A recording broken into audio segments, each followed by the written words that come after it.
Have you ever noticed how some people can completely shift the energy in a room without even saying a word? They don't speak much. They don't chase. They don't argue. They simply leave, and suddenly, everything feels different. People wonder. They feel the change. They start asking questions. Now imagine doing the same. Imagine not reacting right away. What if, instead of responding out of habit or emotion, you chose to pause? What if you stayed silent instead of snapping? What if you walked away instead of getting pulled into the same old patterns? That's the point. When you stop being emotionally, mentally, or physically available all the time, something powerful happens. People lose their grip on your reactions. Because whether you realized it or not, some people have been using your reflexes, your need to respond, to please, to explain, as a way to control you. But when you step back, the rules change. Suddenly, they're left in the dark. They realize they don't know you as well as they thought, and that makes them uncomfortable. Jung once said, "Everything that irritates us about others can lead us to a better understanding of ourselves." Think about that. Who gets upset when you're quiet? Who pushes harder when you don't answer right away? Who tries to provoke you just to get a response? Their reactions reveal more about them than about you, but they also show you something important. You may still be giving your energy to people out of fear of upsetting them, fear of being left, fear of not being enough. So you keep showing up, keep saying yes, keep explaining even when it drains you. And what's left after that? You feel tired, worn down, frustrated. Sometimes you don't even know why you feel so empty. Here's why. You've made yourself too easy to reach, too easy to read, too easy to rely on, even when it hurts. This isn't about cutting everyone off. It's not about becoming cold. It's about choosing yourself. It's about learning something deeper, what Jung called individuation, becoming whole, becoming true, becoming someone who doesn't need to explain their silence or justify their peace. That begins the moment you understand that silence can be stronger than any argument, that walking away can hold more power than staying to prove a point. Real power isn't about being loud. Sometimes it's in the decision to stop giving people access to the parts of you they've taken for granted. So look at yourself for a moment. Ask yourself, how long are you going to let someone else's emotions control yours? How long will you react like a puppet every time someone tugs on a wound they didn't even help heal? Maybe it's time to cut those strings. Maybe it's time to stop being so easy to reach. Let them wonder. Let them sit in silence. You were raised to be available, to answer quickly, to say yes even when you wanted to say no. You were taught that your value came from how much of yourself you gave to others. But maybe no one ever told you this. Being too available can become its own kind of prison, and the moment you realize that, you can finally walk free. As long as you believe you need to be available always, emotionally or otherwise, you will be exploited, depleted, and forgotten when you are no longer needed. Do you know why? Always being accessible makes you predictable. Everything predictable becomes a tool. People use you as an emotional emergency button. You're placed back on the shelf after pressing it for attention, relief, or affirmation. Because of your belief that being there for everyone would make someone present for you, you don't recognize this. But that doesn't work. Carl Jung described the persona, our mask for acceptance, love, and recognition. This mask makes you too accessible. You say, "It's okay," while suffocating. You answer messages quickly, even when tired. You justify, defend, and explain yourself as if you owe the world. However, the more you center others' stage, the more you fade from yours. Always being accessible is subtle self-abandonment. It is a covert attempt to get favor, avoid rejection, and manipulate others' perceptions. This control costs. Peace is the price. Your vital energy is dispersed as if boundless, yet it's restricted, limited. People who need you 24/7 don't want you. They desire recognition, companionship, diversion, emotional comfort from you. When you change, set a boundary, refuse to react, those same folks become annoyed, accuse you, call yourself weird. You haven't changed. You ceased being useful to them. The worst part is that being more accessible devalues you. Too much plenty is an emotional rag. Without earning it, no one respects it. Nobody appreciates the constant. Now consider, who merits your time? Who merits your attention, presence, and listening? Or better, who merits your absence? Before addressing that, we must understand why we respond so intensely. We give up easily. Why? Why do we automatically answer, rationalize, and please? The solution is psychic energy, according to Carl Jung. The following section will cover it. Your only resource is energy. Without proper protection, someone will use it against you. Carl Jung did not believe the mind automatically responds to stimuli without consequences. He sees the intellect as energy. Every thought, emotion, and action uses energy. The question is, do you direct your energy or does the world? Impulsive actions waste psychological energy. When you defend yourself against unwarranted criticism, responses to provocation to establish your point, when you talk pointlessly, when you strive to appease unappreciative people, you waste your energy. Jung stated, "What you oppose persists. Reacting binds you more." Emotionally exhausted people are strong, misguided. Do you know what happens to fatigued people? Their vulnerability increases. Vulnerability makes you easy prey. Manipulative, opportunistic, and emotionally needy individuals detect this. They observe that you respond to everything and can't control your energy, your constant quest to solve the world. They exploit it. Jung claimed a healthy mentality maintains vitality. Know how to say no guilt-free, knowing how to be quiet without shame, being observant before doing. True power is deciding when and how to act, not reacting. Only knowing oneself well enough to detect your urges allows this. Unresolved conversations have you lost sleep over how often? How often have you spent hours wondering what you should have said or why someone treated you poorly? Losing energy without return.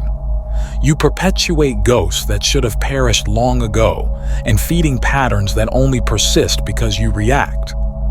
Force field-like psychic energy. Well guarded, it adds presence. You demand respect without speaking when you enter a room. Poor management makes you invisible, reactive, fragile, and the world has no pity for easy surrenderers. Start noticing your triggers. Why do you respond automatically? What causes you to lose focus? Here's where your energy escapes. You need to be selective, not cold or disinterested, to rule oneself. One of Jung's biggest insights, conserving energy breaks others' predictions. That bothers a lot. We are approaching the dark world of quiet manipulation. We shall examine how opportunistic individuals feed off your energy and why your absence entirely stops these games in the following phase. Expect to stare into the eyes of people who have always drained you without your knowledge. You feel in charge. You think you respond consciously. The worst fact is that most emotions are hardwired. Those who know this may easily control you. Opportunity seekers don't need to shout, threaten, or force. They press the buttons you left exposed and you respond. Always. The psychological process by which individuals project what they cannot perceive in themselves was named projection by Carl Jung. Few realize that although people project upon you, you also become the receptacle for these pictures. You become a blank canvas for these illusions as you become emotionally accessible. You know that buddy who only calls in a crisis? That companion who constantly needs you? That individual who compliments you only if you help them? None of this is random. They're unrelated. These relate to you, the position you accept. And why agree? Because you're terrified to disappoint, worried of rejection, worried of abandonment. Not yelling is the most effective manipulation. In the quiet of guilt, you feel like you owe the other person something, need to be there, assist, and understand, even when it's hurting you. The manipulator merely needs you to behave the same way, not to dominate you. However, inaction ruins the game. When you say no, reply silently, or depart without explanation, their projections shatter. The mask they placed on you slips, leaving others uneasy since they no longer know you. Even worse, they must now turn within, which not everyone can handle. Your absence causes people to face their emptiness, which is a danger. Your quiet shows their unwanted internal noise. Attacks, criticism, and emotional upheaval follow, because you ceased being a handy mirror, not because you're incorrect. Carl Jung observed, "We do not become enlightened by imagining figures of light, but by making the darkness conscious." When you retreat and stop feeding the cycle, the other person's shadow emerges.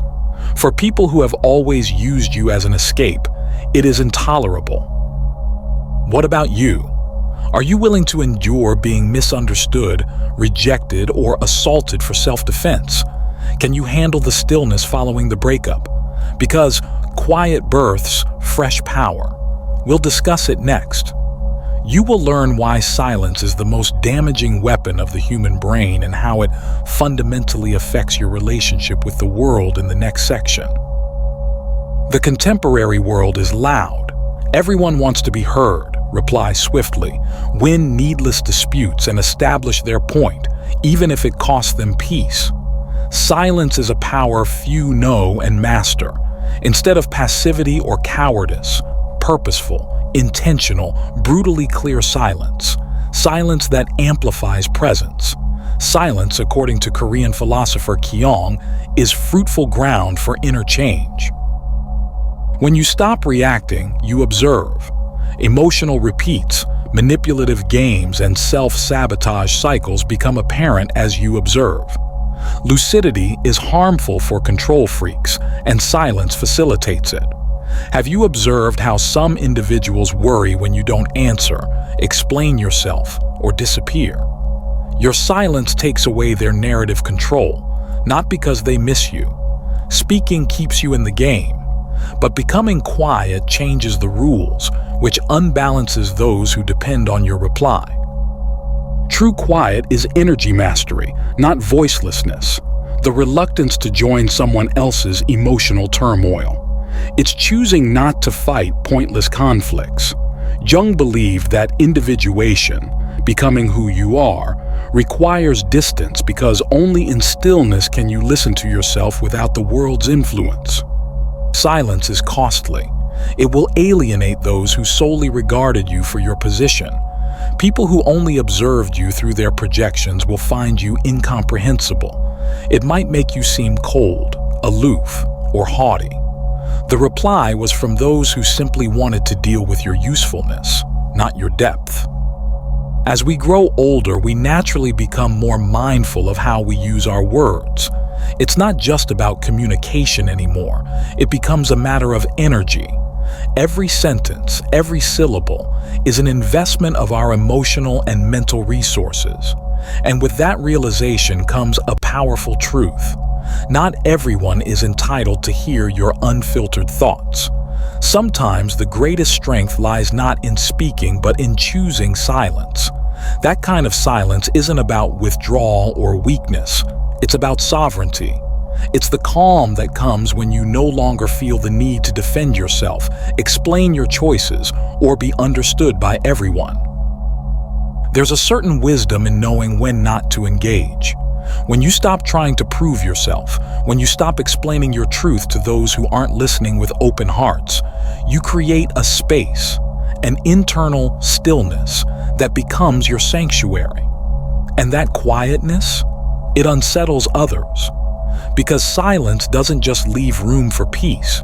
It forces people to sit with their own assumptions, their own noise. When they can't fill the space with your voice, they're left to confront what's inside them. And sometimes, what bubbles up is discomfort. But that discomfort says more about them than your words ever could. You don't need to explain your distance. You don't need to justify your quiet. When you step back, when you disappear from certain dynamics, your absence begins to speak for you. It says what your voice no longer has to. And those who are shaken by your silence, that reaction reveals how much they depended on your chaos, your overgiving, your lack of boundaries. They were sustained by your imbalance, even if unconsciously. But real silence, the kind that rebuilds you, doesn't exist to disturb others. Its purpose is internal. It reconnects you with your center. It strips away the noise of external validation and grounds you in your soul's voice, reminding you of who you are without the world's demands pressing in. But stepping into that silence isn't enough. It's only the beginning. The deeper journey is about consciously choosing where your energy flows. It's about relearning how to direct your attention with intention, where it goes, where it stays, and just as importantly, where it no longer belongs. This is how you start choosing your soul over your patterns. Knowing all this intellectually doesn't matter if your actions don't align.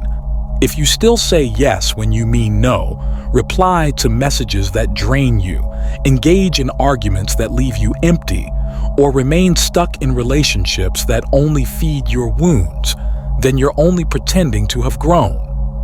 Awareness without change is a form of self-betrayal. Real transformation begins when you start exercising emotional discipline. When you become more intentional about your choices, that's when true growth starts. Being unavailable isn't about being distant or arrogant. It's about protecting your peace, conserving your energy, and reclaiming your time. And it starts small. It's choosing not to respond right away. It's taking a breath before reacting. It's stepping away from unnecessary confrontation. It's turning off your phone without feeling guilty. It's learning to say, "Not today," or "I don't have space for that," or even just "No." These are small shifts, but they change everything. You don't owe explanations for your boundaries. You don't have to justify your need for space. You only owe yourself the truth.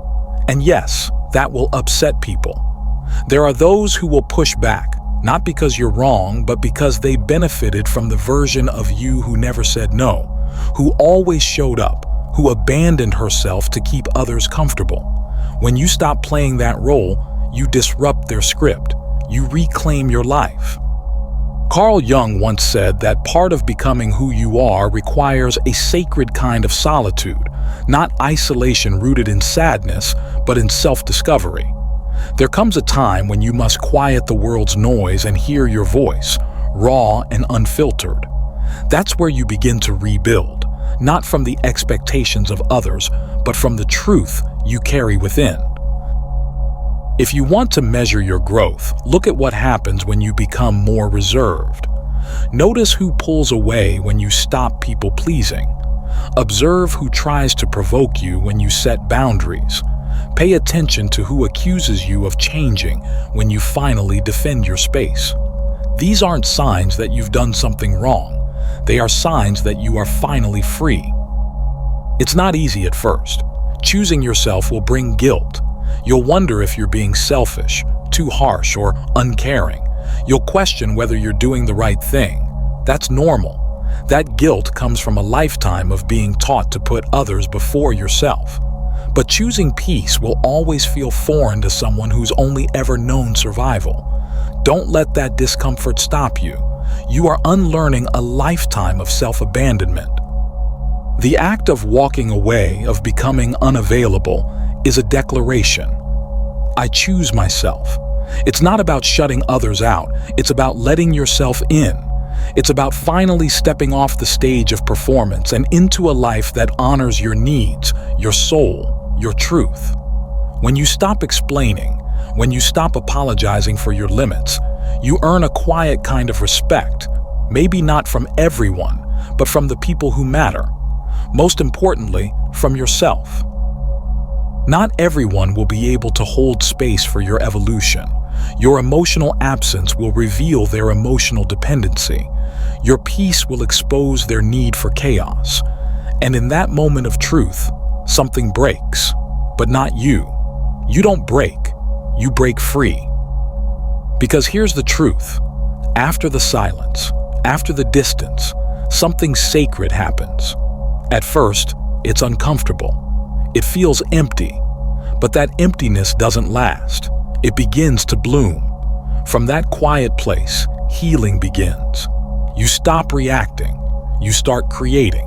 You begin to shape your life from the inside out, not based on pressure or approval, but based on authenticity. Solitude becomes your strength. You are no longer running away from people. You're returning to yourself. It's not loneliness anymore. It's presence. It's power. You've stepped into a version of yourself that no longer sacrifices truth for belonging. And clarity follows. Worry fades. Strength rises. You no longer chase people or moments that aren't meant for you. You stand whole, no longer needing attention, no longer needing to be understood to feel valid. Jung reminded us that to become your true self, you must break from the group, take off the mask, and go your own way. That's what you're doing now.